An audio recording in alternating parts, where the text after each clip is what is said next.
Po, siç e dini tashmë edhe mungesa e qeverisë ka përfshirë gjitha profesionet dhe gjitha profilet në vendin tonë. Vonesa e qeverisë ka ndikuar në jetën e qytetarëve, po ashtu edhe në jetën e vetë minatorëve në raport me kushtet e punës dhe çështjet sociale. Sa i përket kushtet e punës, nuk ka një përmirësim dhe gjendja është jashtëzakonisht shumë e rëndë për shkak të mungesës së investimeve në aspektin e çështjeve të sigurisë dhe shëndetit të punë, dhe kjo po ndikon drejt për drejt në shëndetin dhe jetën e vetë minatorëve. Po, prioriteti në këtë mandat, duke marrë për bazë dhe njohuritë dhe rrethonat informime që i kanë për gjendjen e ndërmarrëve, konkretisht për ndërmarrjen e Trepça, prioritet kryesor është çështja sociale e vetë minatorëve, që është një ligj për minatorët, që është pensionim i parakohshëm me standardet e duhura, me një pension të dinjitetshëm dhe normal po bëhet fjalë edhe për njohjen e smundjeve profesionale dhe trajtimin e tyre dhe gjithashtu marrjen e obligimeve shteti për trajtimin e minatorëve, sepse të punosh nën tokë për 40 vite është e pamundshme mos të pasësh smundje profesionale. Normal me paga nuk është që jemi shumë të kënaqur, po gjendja financiare e ndërmarrjes këto vite nuk ka qenë shumë stabile dhe ka qenë gjendje e rëndë ekonomike.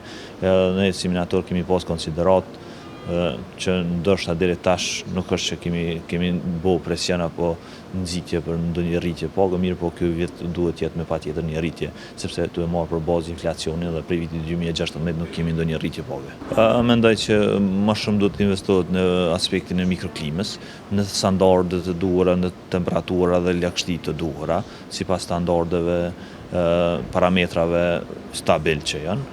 Këto janë çështjet kryesore, sa përket rrobave, pajisjeve, nuk është që për momentin këtu në këtë vitin 2025 nuk është që kemi qëndruar shumë keq, ka pas një lëvizje pozitive, mirë po që është çështja kryesore cila po ndikon drejt për drejt në shëndetin, është çështja e mikroklimës në minjerë dhe kushteve të punës. Gjendja është në aspektin e kushteve, nuk është e duhura, nuk është e mirë, nuk është e mjaftueshme. Mirë po kapacitetet mund të rriten dhe mund të përmbushen këto kërkesa, sepse me një vullnet dhe me një investim nga qeveria, me ndihmë nga qeveria konkretisht dhe investime nga ndërmarrja, disa gjëra elementare bazike mund të përmirësohen.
Kontrysenda është normal edhe punëja lojë, kon 64 vjetë.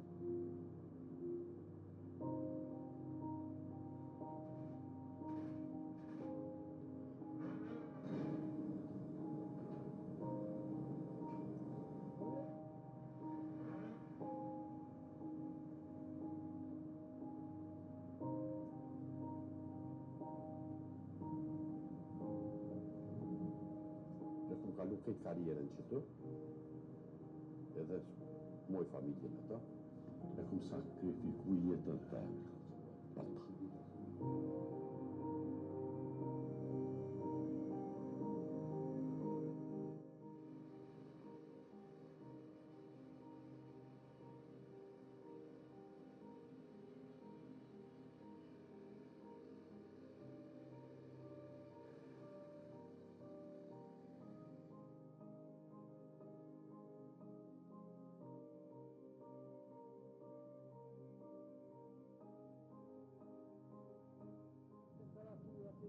të dronë, pjesë me pesha flata, ta të gjithë çfarë rrymë vasorit edhe thotë, nështë edhe minus është, edhe ma shumë që s'të shkaktuën, duhet pjesë mundje që i kuptojnë, po s'ka rrugë tjetër. Faleminderit për vizitë me farë.